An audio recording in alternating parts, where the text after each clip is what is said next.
Autobiography of a Yogi by Paramahamsa Yogananda.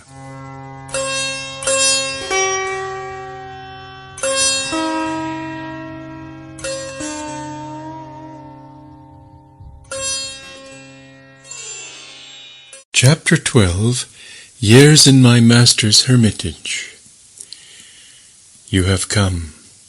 Sri Yukteswar greeted me from a tiger skin on the floor of a balconied sitting room. His voice was cold, his manner unemotional. Yes, dear Master, I am here to follow you. Kneeling, I touched his feet. How can that be? You ignore my wishes? No longer, Guruji, your wish shall be my law. That is better. Now I can assume responsibility for your life. I willingly transfer the burden, Master. My first request, then, is that you return home to your family. I want you to enter college in Calcutta. Your education should be continued. Very well, sir. I hid my consternation. Would importunate books pursue me down the years, first father, now Sri Yukteswar? Some day you will go to the West. Its people will lend ears more receptive to India's ancient wisdom if the strange Hindu teacher has a university degree. You know best, Guruji. My gloom departed. The reference to the West I found puzzling, remote, but my opportunity to please Master by obedience was vitally immediate. You will be near in Calcutta. Come here whenever you find time. Every day, if possible, Master. Gratefully I accept your authority in every detail of my life, on one condition. Yes? That you promise to reveal God to me. An hour-long verbal tussle ensued. A master's word cannot be falsified. It is not lightly given. The implications in the pledge open out vast metaphysical vistas.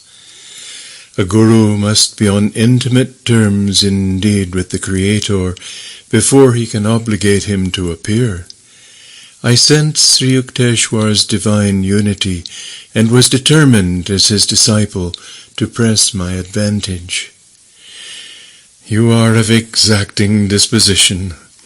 Then Master's consent rang out with compassionate finality. Let your wish be my wish. Lifelong shadow lifted from my heart. The vague search hither and yon was over. I had found eternal shelter in a true Guru. Come, I will show you the hermitage. Master rose from his tiger mat. I glanced about me. My gaze fell with astonishment on a wall picture garlanded with a spray of jasmine. Lahiri Mahashai! Yes, my divine Guru. Sri Yukteswar's tone was reverently vibrant. Greater he was as man and yogi than any other teacher whose life came within the range of my investigations. Silently I bowed before the familiar picture. Sole homage sped to the peerless Master who, blessing my infancy, had guided my steps to this hour. Led by my Guru, I strolled over the house and its grounds. Large, ancient, and well-built, the hermitage was surrounded by a massive pillared courtyard. Outer walls were moss-covered. Pigeons fluttered over the flat grey roof, unceremoniously sharing the ashram quarters. A rear garden was pleasant, with jackfruit, mango, and plantain trees. Balustraded balconies of upper rooms in the two-storied building faced the courtyard from three sides. A spacious ground-floor hall with high ceilings supported by colonnades was used, Master said, chiefly during the annual festivities of Durga Puja. A narrow stairway led to Sri Yukteswar's sitting room, whose small balcony overlooked the street. The ashram was plainly furnished. Everything was simple, clean, and utilitarian. Several Western-styled chairs, benches, and tables were in evidence. Master invited me to stay overnight. A supper of vegetable curry was served by 2 young disciples who were receiving hermitage training. "Guruji, please tell me something of your life." I was squatting on a straw mat near his tiger skin. The friendly stars were very close, it seemed, beyond the balcony. My family name was Priyanath Karar. I was born here in Serampur, where father was a wealthy businessman. He left me this ancestral mansion, now my hermitage. My formal schooling was little. I found it slow and shallow. In early manhood, I undertook the responsibilities of a householder, and have 1 daughter, now married. My middle life was blessed with the guidance of Lahiri Mahashai. After my wife died, I joined the Swami order and received the new name of Sri Yukteswar Giri. Such are my simple annals. Master smiled at my eager face. Like all biographical sketches, his words had given the outward facts without revealing the inner man. "Guruji, I would like to hear some stories of your childhood." "I will tell you a few, each one with a moral." Sri Yukteswar's eyes twinkled with his warning. "My mother once tried to frighten me with an appalling story of a ghost in a dark chamber. I went there immediately, and expressed my disappointment at having missed the ghost. Mother never told me another horror tale. Moral: look fear in the face, and it will cease to trouble you. Another early memory is my wish for an ugly dog belonging to a neighbor. I kept my household in turmoil for weeks to get that dog. My ears were deaf to offers of pets with more prepossessing appearance. Moral: attachment is blinding. It lends an imaginary halo of attractiveness to the object of desire. A third story concerns the plasticity of the youthful mind. I heard my mother remark occasionally, "A man who accepts a job under anyone is a slave." The impression became so indelibly fixed that even after my marriage I refused all positions. I met expenses by investing my family endowment in land.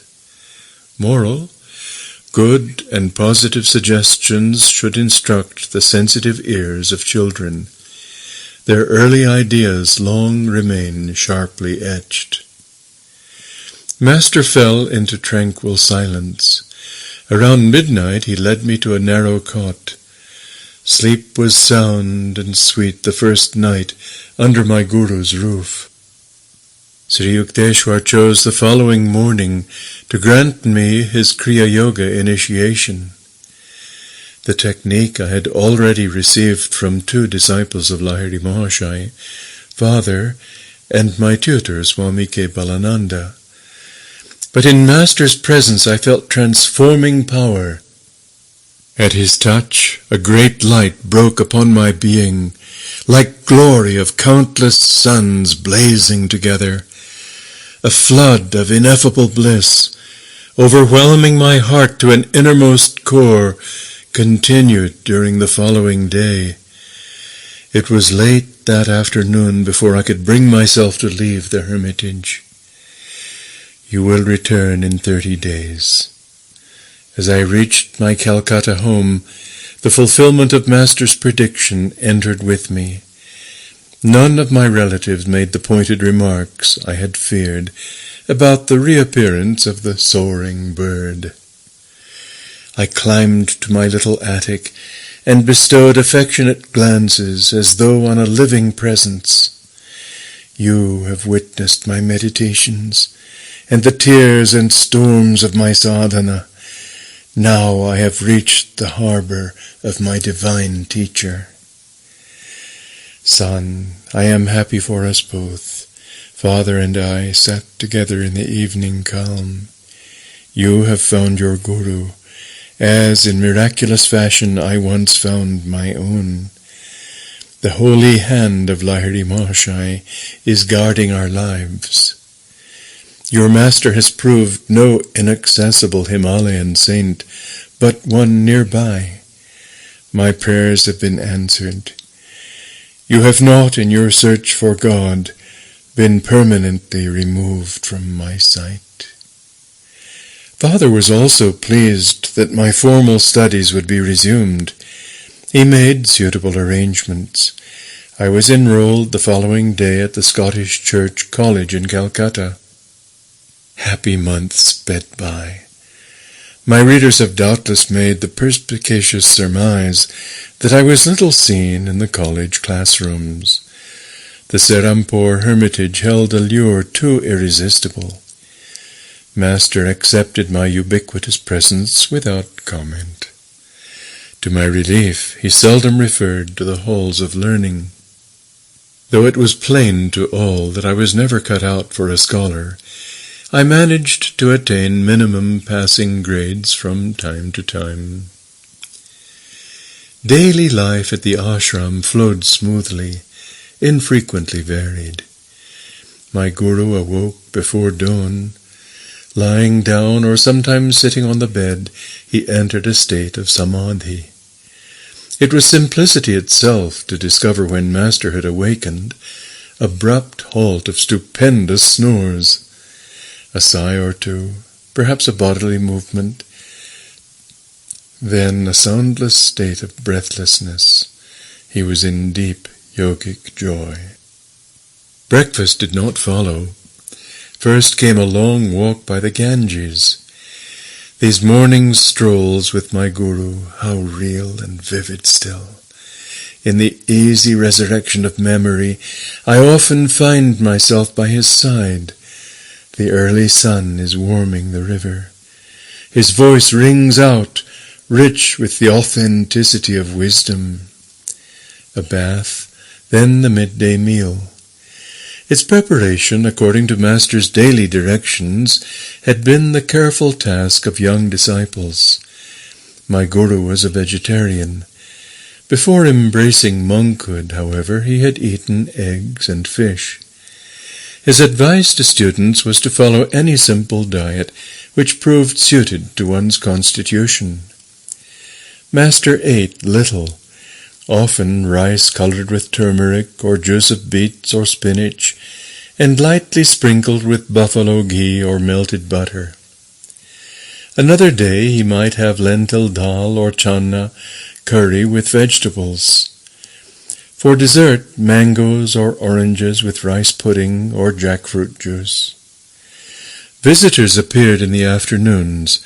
A steady stream poured from the world into the hermitage tranquility.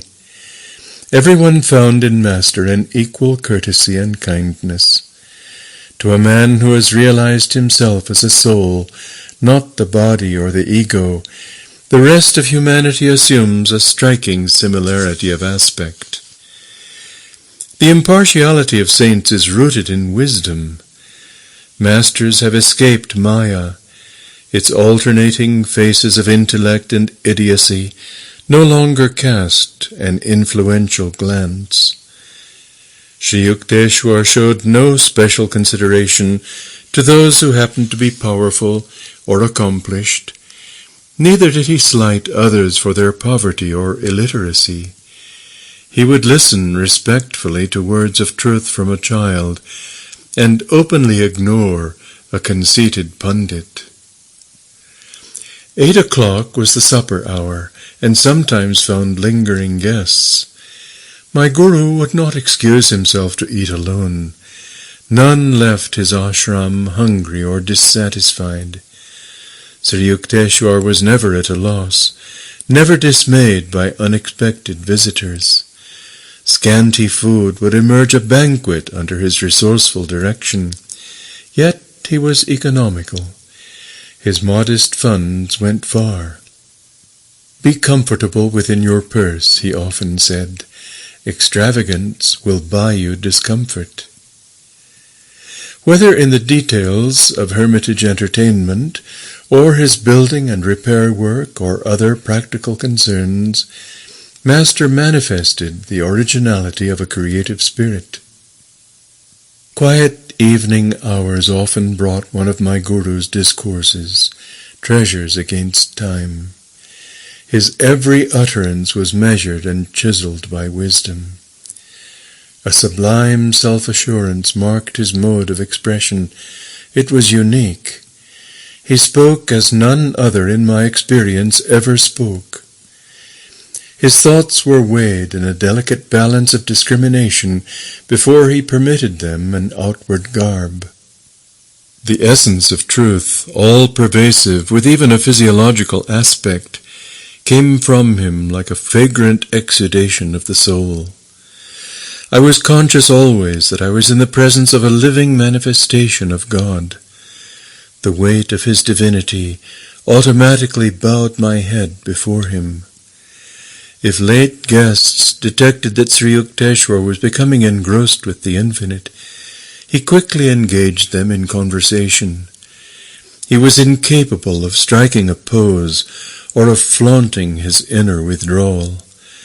Always one with the Lord, he needed no separate time for communion. A self-realized master has already left behind the stepping stone of meditation. The flower falls when the fruit appears, but saints often cling to spiritual forms for the encouragement of disciples. As midnight approached, my Guru might fall into a doze with the naturalness of a child. There was no fuss about bedding. He often lay down without even a pillow on a narrow davenport, which was the background for his customary tiger-skin seat. A night-long philosophical discussion was not rare. Any disciple could summon it by intensity of interest. I felt no tiredness then, no desire for sleep. Master's living words were sufficient. "Oh, it is dawn. Let us walk by the Ganges." So ended many of my periods of nocturnal edification. My early months with Sri Yukteswar culminated in a useful lesson, how to outwit a mosquito. At home, my family always used protective curtains at night. I was dismayed to discover that in the Serampore hermitage this prudent custom was honored in the breach. Yet the insects were in full residency. I was bitten from head to foot. My Guru took pity on me. "Buy yourself a curtain, and also one for me," he laughed and added, "If you buy only one for yourself, all mosquitoes will concentrate on me." I was more than thankful to comply. Every night that I spent in Serampore, my Guru would ask me to arrange the bedtime curtains. The mosquitoes one evening were especially virulent, but Master failed to issue his usual instructions. I listened nervously to the anticipatory hum of the insects. Getting into bed, I threw a propitiatory prayer in their general direction. A half-hour later, I coughed pretentiously to attract my Guru's attention.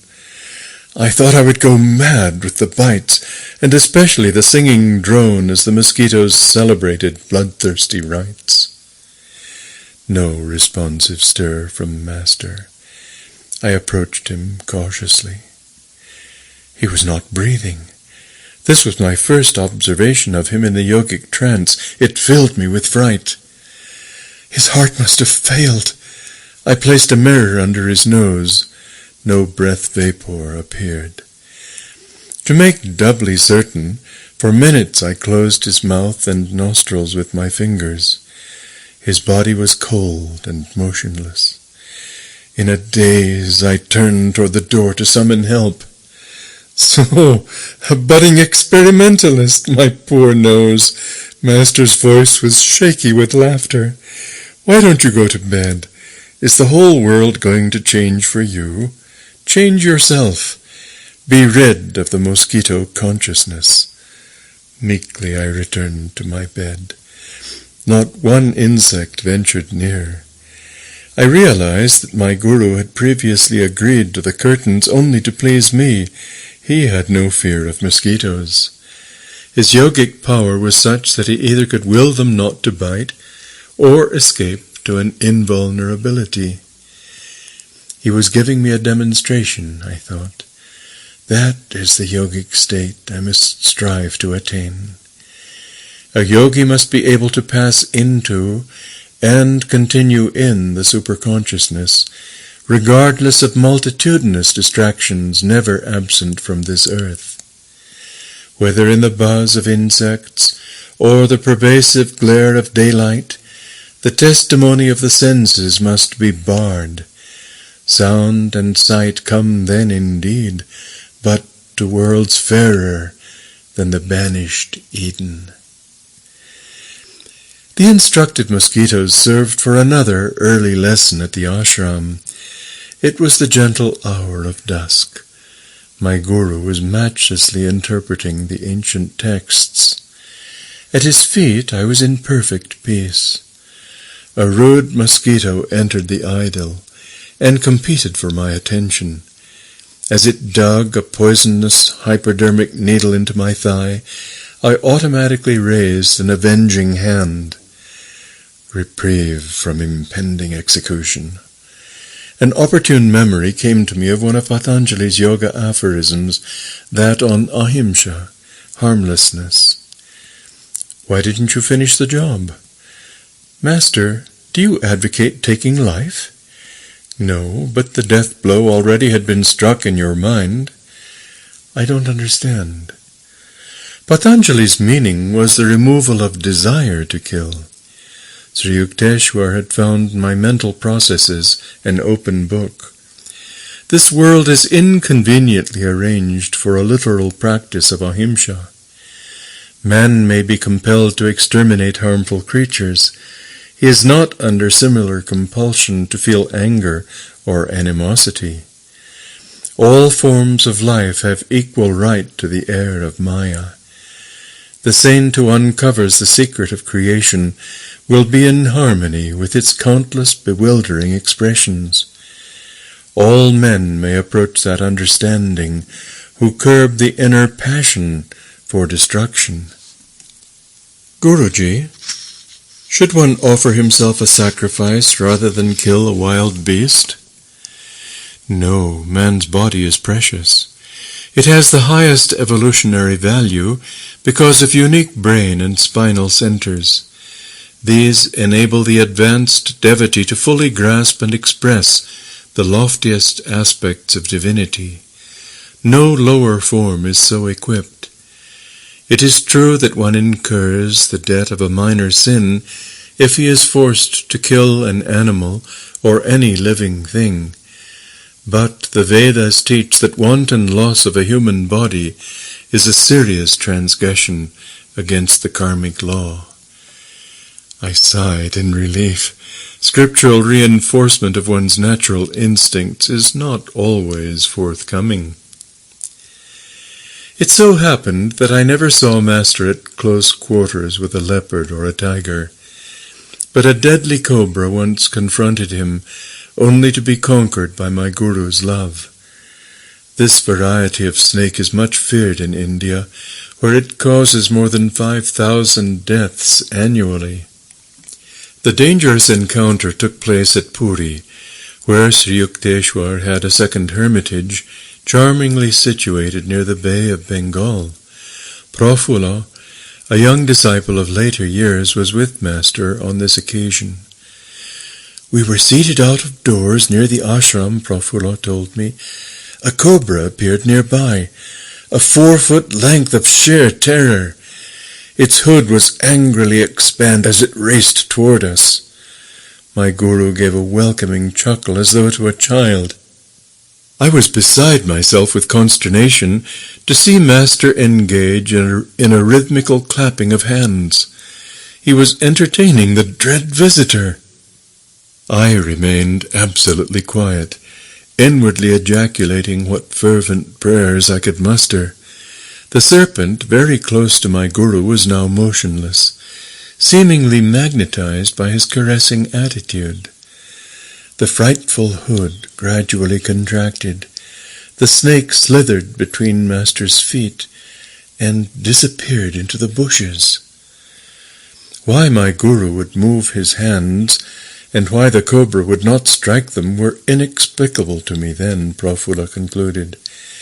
I have since come to realize that my divine Master is beyond fear of hurt from any living creature. One afternoon, during my early months at the ashram, I found Sri Yukteswar's eyes fixed on me piercingly.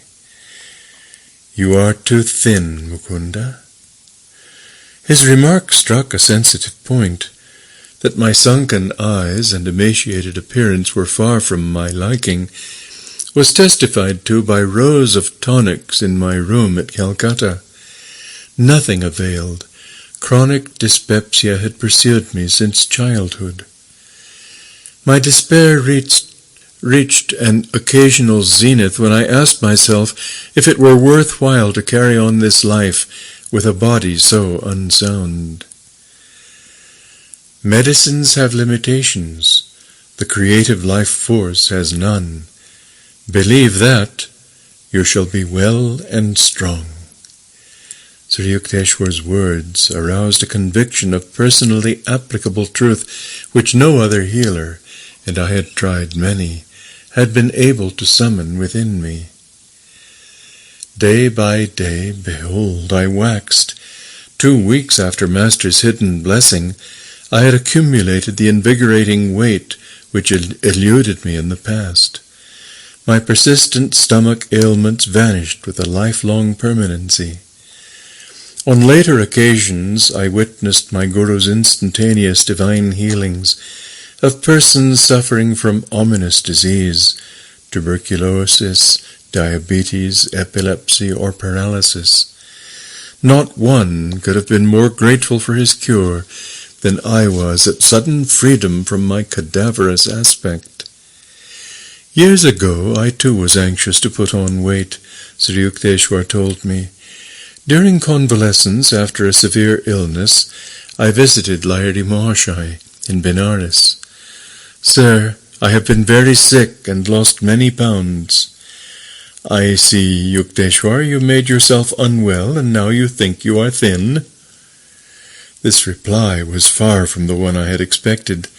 My Guru, however, added encouragingly, "Let me see, I am sure you ought to feel better tomorrow."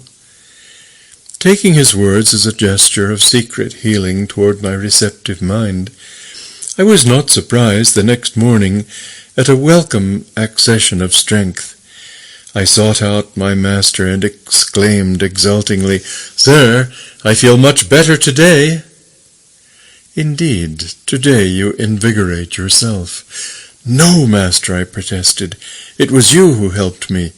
This is the first time in weeks that I have had any energy." "Oh, yes, your malady has been quite serious. Your body is frail yet. Who can say how it will be tomorrow?" The thought of possible return of my weakness brought me a shudder of cold fear. The following morning I could hardly drag myself to Lahiri Mahashai's home. "Sir, I am ailing again." My Guru's glance was quizzical. "So, once more you indispose yourself." "Gurudeva, I realize now that day by day you have been ridiculing me." My patience was exhausted. "I don't understand why you disbelieve my truthful reports." "Really, it has been your thoughts that have made you feel alternately weak and strong." My Master looked at me affectionately. "You have seen how your health has exactly followed your expectations. Thought is a force, even as electricity or gravitation. The human mind is a spark of the almighty consciousness of God. I could show you that whatever your powerful mind believes very intensely would instantly come to pass." Knowing that Lahiri Mahashai never spoke idly, I addressed him with great awe and gratitude. Master, if I think I am well and have regained my former weight, shall that happen? It is so, even at this moment. My Guru spoke gravely, his gaze concentrated on my eyes. Lo, I felt an increase not alone of strength, but of weight. Lahiri Mahashaya retreated into silence. After a few hours at his feet, I returned to my mother's home, where I stayed during my visits to Benares. My son, what is the matter? Are you swelling with dropsy? Mother could hardly believe her eyes. My body was now of the same robust dimensions it had possessed before my illness. I weighed myself and found that in one day I had gained 50 pounds. They remained with me permanently. Friends and acquaintances who had seen my thin figure were aghast with wonderment. A number of them changed their mode of life and became disciples of Lahiri Mahashaya as a result of this miracle. My Guru, awake in God, knew this world to be nothing but an objectivized dream of the Creator. Because he was completely aware of his unity with the Divine Dreamer, Lahiri Mahashaya could materialize or dematerialize or make any change he wished in the cosmic vision. All creation is governed by laws, Sri Yukteswar concluded.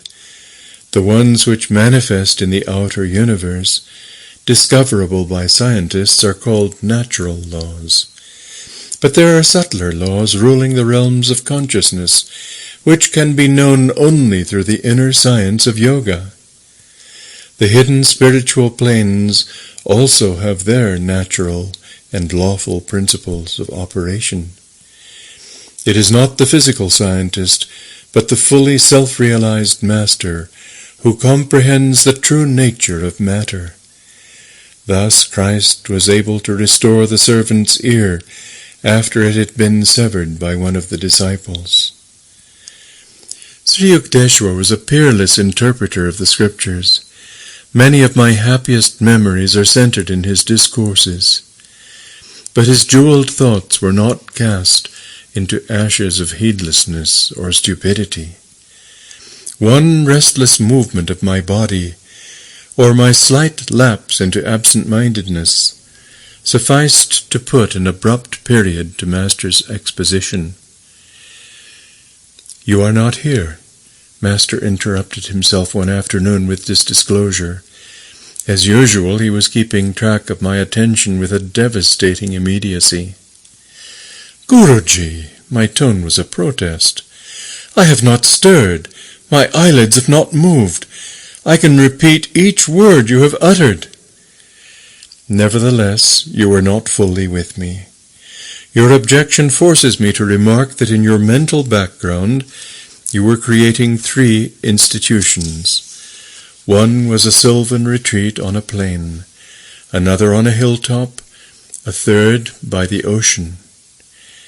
Those vaguely formulated thoughts had indeed been present almost subconsciously." I glanced at him apologetically. What can I do with such a master who penetrates my random musings? "You have given me that right. The subtle truths I am expounding cannot be grasped without your complete concentration. Unless necessary, I do not invade the seclusion of others' minds. Man has the natural privilege of roaming secretly among his thoughts. The unbidden Lord does not enter there, neither do I venture intrusion. You are ever welcome, Master. Your architectural dreams will materialize later. Now is the time for study." Thus, incidentally, my Guru revealed in his simple way the coming of 3 great events in my life. Since early youth I had had enigmatic glimpses of 3 buildings, each in a different setting. In the exact sequence Sri Yukteswar had indicated, these visions took ultimate form. First came my founding of a boys' yoga school on a Ranchi plain. then my American headquarters on a Los Angeles hilltop. Finally, a hermitage in Southern California by the vast Pacific. Master never arrogantly asserted, "I prophesy that such and such an event shall occur." He would rather hint, "Don't you think it may happen?" But his simple speech hid Vatic power. There was no recanting. Never did his slightly veiled words prove false. Sri Yukteswar was reserved and matter-of-fact in demeanor. There was naught of the vague or daft visionary about him. His feet were firm on the earth, his head in the haven of heaven. Practical people aroused his admiration. Saintliness is not dumbness. Divine perceptions are not incapacitating, he would say. The active expression of virtue gives rise to the keenest intelligence. In Master's life, I fully discovered the cleavage between spiritual realism and the obscure mysticism that spuriously passes as a counterpart. My guru was reluctant to discuss the superphysical realms. His only, quote, marvelous aura was one of perfect simplicity. In conversation he avoided startling references. In action he was freely expressive. Others talked of miracles, but could manifest nothing. Sri Yukteswar seldom mentioned the subtle laws, but secretly operated them at will. A man of realization does not perform any miracle until he receives an inward sanction, Master explained. God does not wish the secrets of his creation revealed promiscuously. Also, every individual in the world has inalienable right to his free will. A saint will not encroach upon that independence. The silence habitual to Sri Yukteswar was caused by his deep perceptions of the infinite. No time remained for the interminable so-called revelations that occupy the days of teachers without self-realization. In shallow men the fish of little thoughts cause much commotion. In oceanic minds the whales of inspiration make hardly a ruffle. This observation from the Hindu scriptures is not without discerning humor.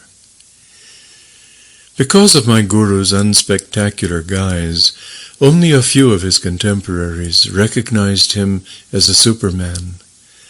The popular adage, "He is a fool that cannot conceal his wisdom," could never be applied to Sri Yukteswar. Though born a mortal like all others, Master had achieved identity with the ruler of time and space. In his life I perceived a godlike unity. He had not found any insuperable obstacle to mergence of human with divine. No such barrier exists, I came to understand, save in man's spiritual unadventurousness. I always thrilled at the touch of Sri Yukteswar's holy feet. Yogis teach that a disciple is spiritually magnetized by reverent contact with a master. A subtle current is generated. The devotee's undesirable habit mechanisms in the brain are often cauterized, the groove of his worldly tendencies beneficially disturbed. Momentarily, at least, he may find the secret veils of Maya lifting and glimpse the reality of bliss. My whole body responded with a liberating glow whenever I knelt in the Indian fashion before my guru. Even when Lahiri Mahashai was silent, Master told me, or when he conversed on other than strictly religious topics, I discovered that nonetheless he had transmitted to me ineffable knowledge. Sri Yukteswar affected me similarly. If I entered the hermitage in a worried or indifferent frame of mind, my attitude imperceptibly changed. A healing calm descended at mere sight of my guru. Every day with him was a new experience in joy, peace, and wisdom. Never did I find him deluded or intoxicated with greed or emotion or anger or any human attachment. The darkness of Maya is silently approaching. Let us hie homeward within. With these words at dusk, Master constantly reminded his disciples of their need for Kriya Yoga. A new student occasionally expressed doubts regarding his own worthiness to engage in yoga practice. Forget the past, Sri Yukteswar would console him. The vanished lives of all men are dark with many shames. Human conduct is ever unreliable until anchored in the divine. Everything in future will improve if you are making a spiritual effort now. Master always had young chelas in his hermitage. Their spiritual and intellectual education was his lifelong interest. Even shortly before he passed on, he accepted for training 2 6-year-old boys and 1 youth of 16. He directed their minds and lives with that careful discipline in which the word disciple is etymologically rooted. The ashram residents loved and revered their guru. A slight clap of his hand sufficed to bring them eagerly to his side. When his mood was silent and withdrawn, no one ventured to speak. When his laugh rang jovially, children looked upon him as their own. Master seldom asked others to render him a personal service, nor would he accept help from a student unless the willingness were sincere. My guru quietly washed his clothes if the disciples overlooked that privileged task. Sri Yukteswar wore the traditional ochre-colored Swami robe. His laceless shoes, in accordance with Yogi custom, were of tiger or deerskin. Master spoke fluent English, French, Hindi, and Bengali. His Sanskrit was fair. He patiently instructed his young disciples by certain shortcuts which he had ingeniously devised for the study of English and Sanskrit. Master was cautious of his body while withholding solicitous attachment. The infinite, he pointed out, properly manifests through physical and mental soundness. He discountenanced any extremes. A disciple once started a long fast. My guru only laughed. Why not throw the dog a bone? Sri Yukteswar's health was excellent. I never saw him unwell. He permitted students to consult doctors if it seemed advisable. His purpose was to give respect to the worldly custom. Physicians must carry on their work of healing through God's laws as applied to matter. But he extolled the superiority of mental therapy and often repeated, "Wisdom is the greatest cleanser." The body is a treacherous friend. Give it its due, no more, he said. Pain and pleasure are transitory. Endure all dualities with calmness, while trying at the same time to remove their hold. Imagination is the door through which disease as well as healing enters. Disbelieve in the reality of sickness even when you are ill. An unrecognized visitor will flee. Master numbered many doctors among his disciples. Those who have ferreted out the physical laws can easily investigate the science of the soul, he told them. A subtle spiritual mechanism is hidden just behind the bodily structure. Sri Yukteswar counseled his students to be living liaisons of Western and Eastern virtues. Himself an executive Occidental in outer habits, inwardly he was the spiritual Oriental. He praised the progressive, resourceful, and hygienic habits of the West, and the religious ideals which give a centuried halo to the East. Discipline had not been unknown to me. At home, father was strict, Ananta often severe. But Sri Yukteswar's training cannot be described as other than drastic. A perfectionist, my Guru was hypercritical of his disciples, whether in matters of moment or in the subtle nuances of behavior. Good manners without sincerity are like a beautiful dead lady, he remarked on suitable occasion. Straightforwardness without civility is like a surgeon's knife, effective but unpleasant.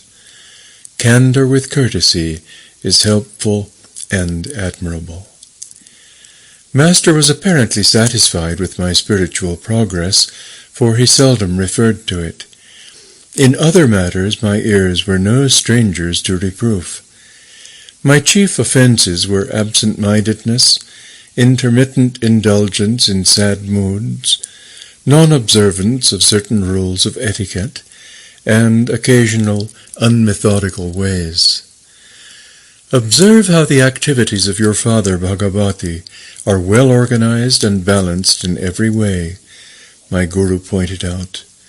The two disciples of Lahiri Mahashaya had met soon after I began my pilgrimages to Serampore. Father and Sri Yukteswar admiringly evaluated the other's worth.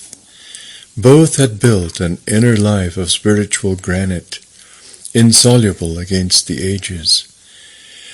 From transient teachers of my early life I had imbibed a few erroneous lessons. A chela, I was told, need not concern himself strenuously over worldly duties. When I had neglected or carelessly performed my tasks, I was not chastised. Human nature finds such instruction very easy of assimilation. Under Master's unsparing rod, however, I soon recovered from the agreeable delusions of irresponsibility. Those who are too good for this world are adorning some other, Sri Yukteswar remarked. So long as you breathe the free air of earth, you are under obligation to render grateful service. He alone who has fully mastered the breathless state is freed from cosmic imperatives. I will not fail to let you know when you have attained the final perfection. My Guru could never be bribed, even by love. He showed no leniency to anyone who, like myself, willingly offered to be his disciple. Whether Master and I were surrounded by his students or by strangers, or were alone together, he always spoke plainly and upbraided sharply. No trifling lapse into shallowness or inconsistency escaped his rebuke. This flattening treatment was hard to endure, but my resolve was to allow Sri Yukteswar to iron out each one of my psychological kinks. As he labored at this titanic transformation, I shook many times under the weight of his disciplinary hammer. If you don't like my words, you are at liberty to leave at any time, Master assured me. I want nothing from you but your own improvement. Stay only if you feel benefited. For every humbling blow he dealt my vanity, for every tooth in my metaphorical jaw he knocked loose with stunning aim, I am grateful beyond any facility of expression. The hard core of human egotism is hardly to be dislodged except rudely. With its departure, the divine finds at last an unobstructed channel. In vain it seeks to percolate through flinty hearts of selfishness. Sri Yukteswar's wisdom was so penetrating that, heedless of remarks, he often replied to one's unspoken observation. What a person imagines he hears and what the speaker has really implied may be poles apart, he said. Try to feel the thoughts behind the confusion of men's verbiage. But divine insight is painful to worldly ears. Master was not popular with superficial students.